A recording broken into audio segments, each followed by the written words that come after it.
प्यारे बच्चों, जेसीईआरटी द्वारा विभिन्न विषयों के मॉडल प्रश्न पत्र जारी कर दिया गया है। यदि आप लोगों ने मॉडल प्रश्न पत्र नहीं डाउनलोड किया है तो आप टेलीग्राम चैनल में ज्वाइन होकर वहां से आप मॉडल क्वेश्चन पेपर डाउनलोड कर सकते हैं। हम लोग इकोनॉमिक्स का मॉडल सेट 1 देख रहे थे। उसमें से हम लोगों ने अति लघु उत्तरीय और लघु उत्तरीय प्रश्नों के उत्तर को देख लिया। आज हम लोग सेकंड पार्ट के वीडियो में दीर्घ उत्तरीय प्रश्नों के उत्तर को देखेंगे। आपसे निवेदन है कि अपने चैनल इकोनॉमिक्स प्लस पर नए हैं तो चैनल को जरूर सब्सक्राइब कर लें, बेल आइकन दबा लें, साथ ही वीडियो को अर्थशास्त्र के बच्चों तक जरूर शेयर करें। तो चलिए हम लोग आज कुछ नया सीखते हैं। दीर्घ उत्तरीय प्रश्न में आपको 3 प्रश्न बनाने हैं। 15वां नंबर क्वेश्चन है, x तथा y के बीच सहसंबंध गुणांक को परिकलित कीजिए और उनके संबंध पर टिप्पणी कीजिए। तो सबसे पहले हमको इसको बनाना है मैथ को। तो यहाँ x दिया हुआ है बच्चों और y दिया हुआ है। तो हम लोग x और ये हम प्रत्यक्ष विधि से बना रहे हैं। सहसंबंध गुणांक निकालने के विभिन्न फार्मूला है, जिसमें से प्रत्यक्ष विधि का फॉर्मूला से हम लोग बनाते हैं इसको। जैसे x का दिया है -3, तो यहाँ x में -3 लिख लिए, -2 है, -1 है, फिर 1, 2 और 3 लिख लिए हैं।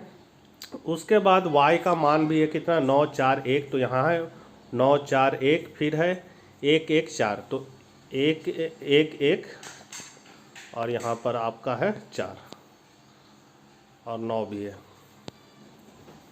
तो बच्चों ये x का और y का मान हम लोग इस तरह लिख लिए। अब हम लोग क्या करेंगे, x का स्क्वायर कर देंगे। तो x का स्क्वायर यहाँ करेंगे तो 3 का स्क्वायर क्या हो जाएगा, 9 और माइनस माइनस जो है वो प्लस हो जाएगा, तो +9 हो जाएगा। 2 का 4 हो जाएगा, 1 का 1 हो जाएगा, 1 का 1, 2 का 4 और आपका यहाँ पर 3 का हो जाएगा 9। उसी तरह y का भी स्क्वायर कर लेंगे। तो y का स्क्वायर क्या हो जाएगा, 9 9 81, 4 चौके 16, 1 1, 1 1, 4 चौके 16 और फिर नीचे भी आपका 9 9 81। तो बच्चों x का स्क्वायर किए तो x स्क्वायर बना, y का स्क्वायर किए तो y स्क्वायर बना। उसके बाद हम लोग x और y को गुना कर देंगे तो x y बनेगा। जैसे 9 तिया 27 और यहाँ माइनस है तो बच्चों तो -27 हो गया। 4 दूनी 8, -1 को 1 से गुना करें तो -1, 1 को 1 से गुना कर 8, 4 दूनी 8 और फिर है आपका 9 तिया 27। अब क्या करेंगे बच्चों, ये सब को हम लोग जोड़ देंगे, मतलब टोटल को, x को भी जोड़ना है, y को भी जोड़ना है, x स्क्वायर को भी जोड़ना है, y स्क्वायर को जोड़ना है और x y को भी जोड़ना है।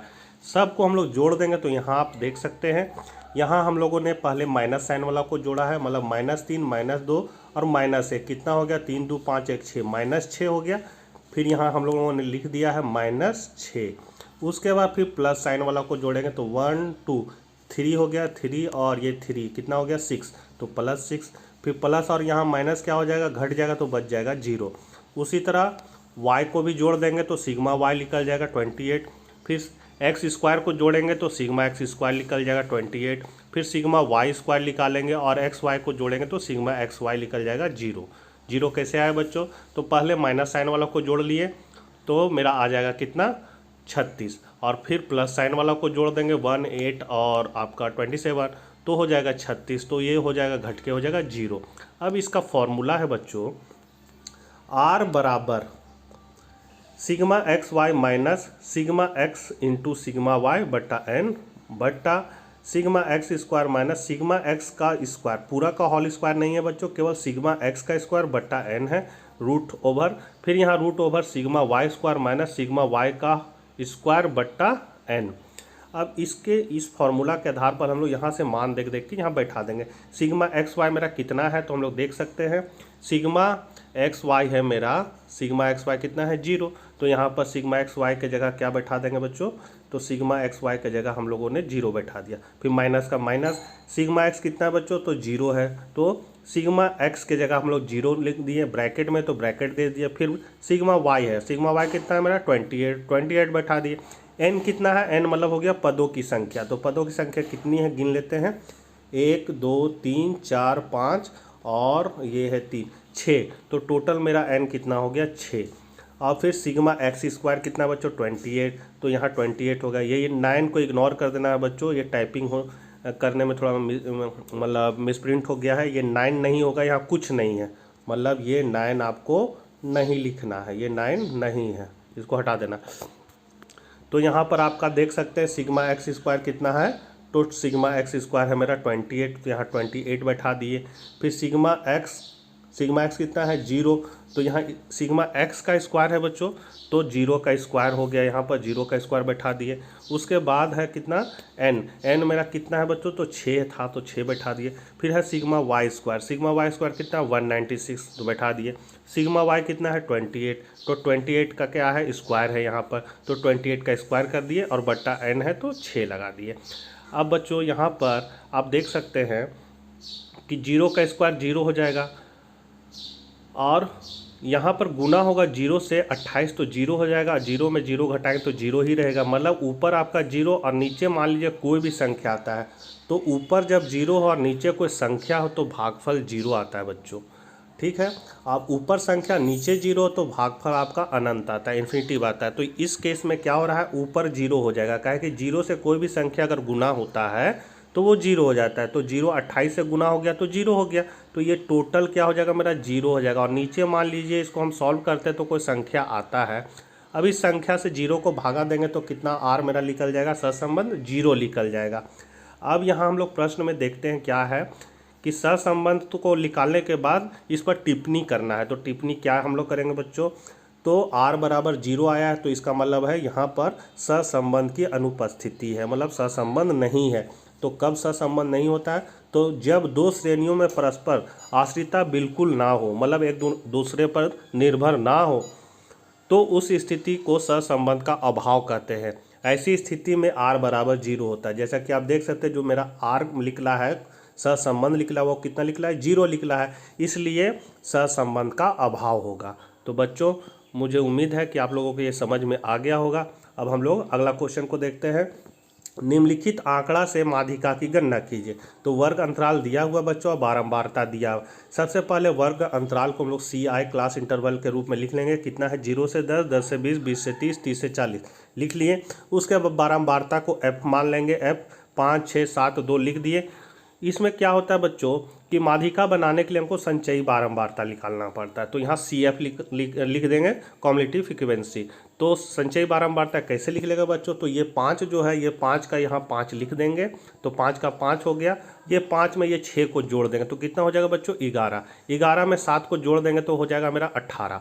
18 में इस दो को जोड़ देंगे तो कितना हो जाएगा 20। और इस तरह अगर हम ये टोटल को जोड़ते हैं, मतलब 5, 6, 7 और 2 को, तो मेरा सिग्मा एफ कितना लिख लेगा 20। अब हम लोग माध्यिका छोटा एम निकालें, तो छोटा एम का फॉर्मूला आता है सिग्मा एफ बटा 2।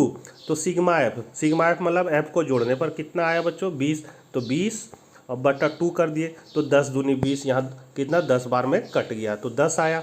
अब 10 जो आया बच्चों उसको हम लोग कहाँ देखेंगे, तो CF में देखें। इसको एग्जाम में नहीं लिखेगा, आपका याद के लिए लिख दिए। कहाँ देखना है, CF में देखना है कि 10 किस में छुपा हुआ। तो हम लोग देख सकते हैं 10 किस में छुपा हुआ, इसमें 11 में 10 है, 18 में नहीं हो सकता, 5 में नहीं हो सकता है क्योंकि कम है, तो ये मेरा 11 में है। तो 11 कौन क्लास इंटरवल में है, 10 से 20 क्लास इंटरवल में है। तो ये मेरा जो 10 है वो क्या कहलाएगा बच्चों, तो वो मेरा L1 कहलाएगा, और जो 20 है वो L2 कहलाएगा, ये F कहलाएगा। और जिसमें मेरा लैच किया, मतलब इसमें छुपा हुआ था मेरा 10, तो इसका जस्ट ऊपर वाला क्या कहलाएगा, C कहलाएगा। मतलब ये मेरा L1 हो गया, ये 20 L2 हो गया, ये 6 जो है वो F कहलाएगा, और इसके जस्ट ऊपर वाला मेरा क्या कहलाएगा, C कहलाएगा। अब हम लोग इसको फॉर्मूला में बैठाएंगे, तो यहाँ सारा लिख दिए बच्चों, L1 10, L2 20, F मेरा 6, C कितना 5, और छोटा m कितना निकाले थे हम लोग 10 निकाले, तो मीडियन वाट। तो मीडियन का फॉर्मूला होता है बच्चों L1 plus L2 minus L1 बटा F m माइनस C। तो L1 मेरा कितना है 10, तो 10 का 10 बैठा दिए, प्लस का प्लस दे दिए। L2 कितना है मेरा 20, तो 20, फिर माइनस का माइनस, फिर है L1 मेरा 10 है, तो 20 माइनस 10 कर दिए, बट्टा F मेरा कितना है 6, तो बट्टा में 6 कर दिए। अब फिर इधर है M माइनस C, M कितना है मेरा, तो देख सकते हैं 10 और C है 5, तो 10 माइनस 5। अब इसको सॉल्व कर देंगे बच्चों, तो 20 में 10 गया तो 10 बचेगा, और 10 में 5 गया कितना बचेगा 5। तो अगला स्टेप में हम लोग देख सकते हैं 10 + 10, यहाँ 5 और यहाँ 6, तो यहाँ क्या हो जाएगा, 5 को 10 से गुना कर देंगे तो मेरा कितना हो जाएगा 50। तो 10 + 50/6 कर दिए।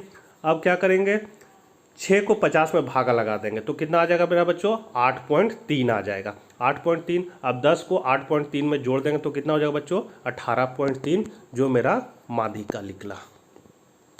अब हम लोग अगला क्वेश्चन देख लेते हैं बच्चों। निर्धनता के प्रमुख कारणों की व्याख्या कीजिए। तो इसका आंसर होगा बच्चों, भारत में निर्धनता के कारण, भारतीय अर्थव्यवस्था एक विकासशील अर्थव्यवस्था है। अन्य विकासशील अर्थव्यवस्थाओं की भारतीय अर्थव्यवस्था भी गरीबी के दुष्चक्र में फंसी है। भारत में निर्धनता के मुख्य कारण निम्नलिखित है। पहला क्या कारण है, आर्थिक कारण, जिसमें है अल्प विकास। तो भारत में निर्धनता का सर्व प्रमुख कारण देश का अल्प विकास है। यद्यपि गत 56 वर्षों में हम योजनाबद्ध आर्थिक विकास के मार्ग पर अग्रसर है, मतलब पंचवर्षीय योजना के माध्यम से हम लोग विकास की ओर अग्रसर है, तथापि हमारे विकास की गति बहुत धीमी रही है। धीमे आर्थिक विकास के कारण राष्ट्रीय आय में वांछित वृद्धि नहीं हो सकती है। दूसरा है आय तथा धन के वितरण में असमानता। भारत में आय व धन का वितरण असमान है। रिजर्व बैंक के एक अनुमान के अनुसार समस्त राष्ट्रीय आय का लगभग 30% भाग जनसंख्या के 10% धनी लोगों को प्राप्त होता है, जबकि जनसंख्या के 20% निर्धन वर्ग को राष्ट्रीय आय का केवल 8% भाग ही प्राप्त हो पाता है। ग्रामीण क्षेत्र की तुलना में शहरी क्षेत्र में आय वितरण की असमानता और भी अधिक है। तीसरा पॉइंट है अपर्याप्त विकास दर। तो भारतीय अर्थव्यवस्था की विकास दर निम्न है। योजना काल में औसत विकास दर लगभग 3.5% रही, जिसने गरीबी की जड़ों को और अधिक गहरी कर दिया है। चौथा है जनसंख्या की उच्च वृद्धि दर। तो भारत में जनसंख्या वृद्धि की दर अर्थव्यवस्था की विकास दर की तुलना में ऊंची रही है। इसका दुष्परिणाम यह है कि प्रति व्यक्ति आय व उपभोग कम हो जाता है, अभाव पनपने लगते हैं, जीवन स्तर में ह्रास होता है और निर्धनता व्यापक रूप धारण कर लेती है। पांचवा पॉइंट है बच्चों बेरोजगारी। देश में निरंतर बढ़ती हुई बेरोजगारी ने निर्धनता को और अधिक व्यापक बनाया है। बेरोजगारी के बढ़ते रहने से निर्धनता अधिक संचयी रूप धारण करती जा रही है। वर्तमान में 3 करोड़ से भी अधिक लोग बेरोजगार हैं। छठा पॉइंट है प्रादेशिक असंतुलन तथा असमानताएं। तो असंतुलित प्रादेशिक विकास के साथ साथ निर्धनता का वितरण भी असमान हो गया है। उदाहरण के लिए उड़ीसा, जिसको ओडिशा भी कहते हैं, में 66.4%, त्रिपुरा में 59.7%, बिहार व मध्य प्रदेश में 57.5% जनसंख्या निर्धनता रेखा से नीचे जीवन व्यतीत कर रही है, जबकि पंजाब में केवल 15.1% तथा हरियाणा में 24.8% जनसंख्या निर्धनता के स्तर से नीचे है। सातवां पॉइंट है बच्चों अस्फीतिक दबाव। तो भारत में समान कीमत स्तर बढ़ रहा है। कीमतों के बढ़ने पर मुद्रा की क्रय शक्ति कम हो जाती है और वास्तविक आय गिर जाती है। इसके फलस्वरूप समाज में निम्न तथा मध्यम आय वर्ग के लोगों की निर्धनता बढ़ जाती है। आठवां पॉइंट है बच्चों पूंजी की कमी। भारत में प्रति व्यक्ति आय का स्तर निम्न है, जिससे बचत कम होगा, यहाँ पर कम हो जाएगा, कम होती है और पूंजी निर्माण दर भी कम रहती है। पूंजी की प्रति व्यक्ति निम्न उपलब्धता और पूंजी निर्माण की निम्न दर ने देश में निर्धनता को जन्म दिया है।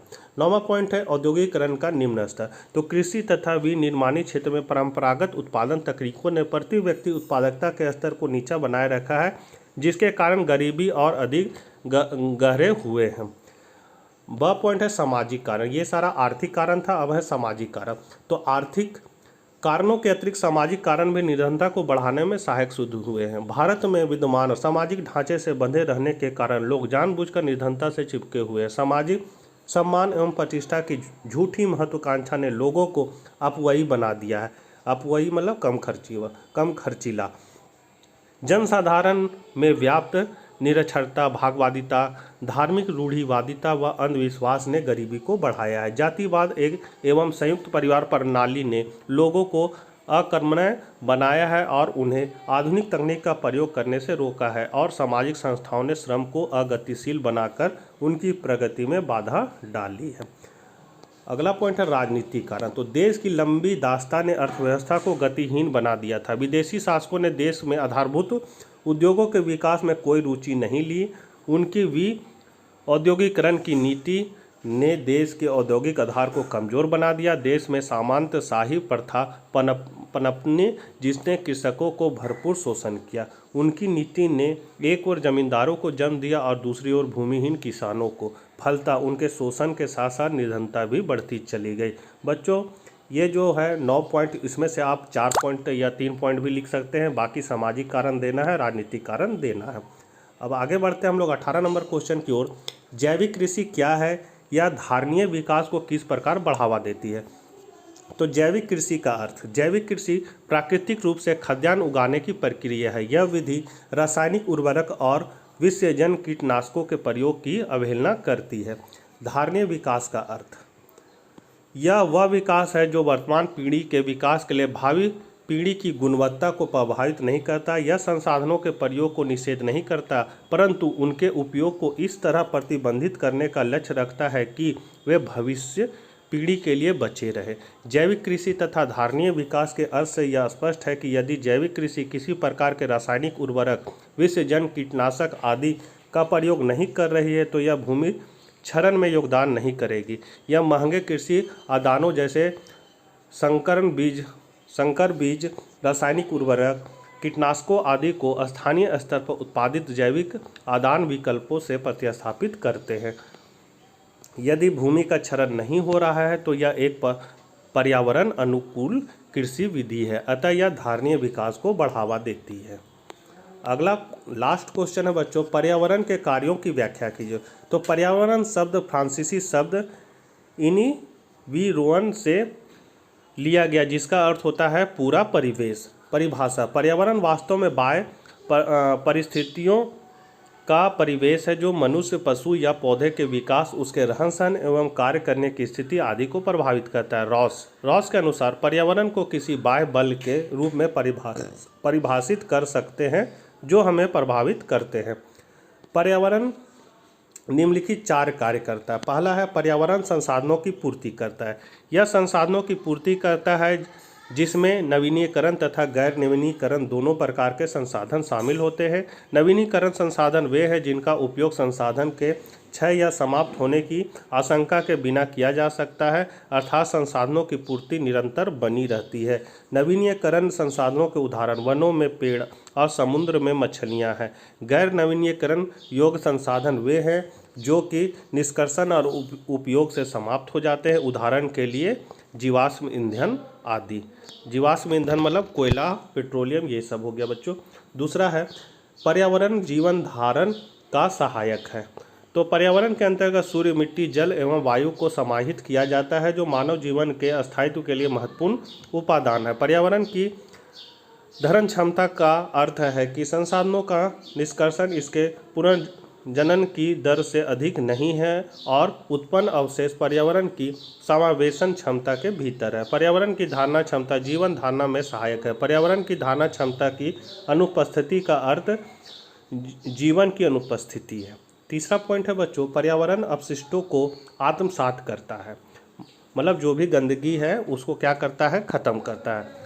उत्पादन एवं उपभोग की गतिविधियां अपशिष्टों का सृजन करती है। ये प्रायः कूड़े के रूप में पाई जाती है। पर्यावरण कूड़े को समाहित कर लेता है। चौथा पॉइंट है पर्यावरण जीवन की गुणवत्ता को बढ़ाता है। तो वातावरण के अंतर्गत नदियां, समुद्र, पर्वत, मरुस्थल, वन आदि को शामिल किया जाता है। मनुष्य इस वातावरण का आनंद उठाता है जिससे जीवन की गुणवत्ता बढ़ती है। तो बच्चों सेट 1 समाप्त हो गया है। आप लोग अच्छे से पढ़िएगा।